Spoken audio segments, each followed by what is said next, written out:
YCP హయాంలో అభివృద్ధి సంక్షేమ నిధులను దారి మళ్లించారని మంత్రి కొలుసు పార్థసారథి అన్నారు. ఏలూరులో జూట్ మిల్ జంక్షన్ సమీపంలో కృష్ణా ఏలూరు కాలువపై నూతనంగా నిర్మించనున్న 4 వరుసల వంతెన నిర్మాణ పనులకు మంత్రి పార్థసారథి శంకుస్థాపన చేశారు. అనంతరం శిలాఫలకాన్ని ఆవిష్కరించారు. బ్రిడ్జి నిర్మాణాన్ని చేపట్టేందుకు ఏలూరు ఎంపీ పుట్టా మహేష్, ఎమ్మెల్యే చంటీలు చేసిన కృషిని ప్రత్యేకంగా అభినందించారు.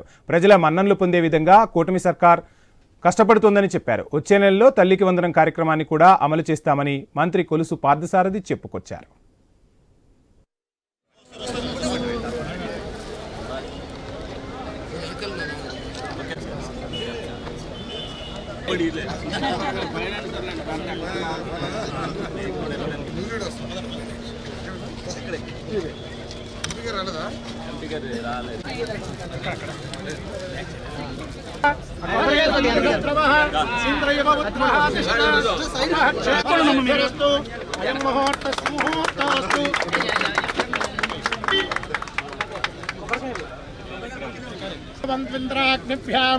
अपबाधामहेतान् वसवोरुचिराधिष्ठापरिस्पृशम्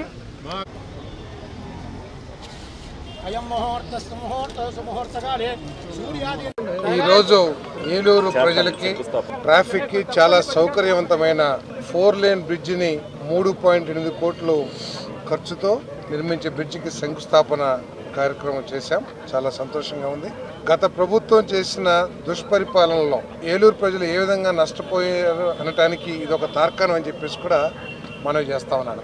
స్మార్ట్ సిటీస్ కింద 5 కోట్ల రూపాయలు ఎప్పుడో R&Bకి మున్సిపాలిటీ వాళ్ళు డిపాజిట్ చేస్తే ఆ డబ్బుల్ని డైవర్ట్ చేసేసి ఇక్కడ ఏర్పాటు చేయాల్సిన బ్రిడ్జి 5 సంవత్సరాలు ఆలస్యం చేసి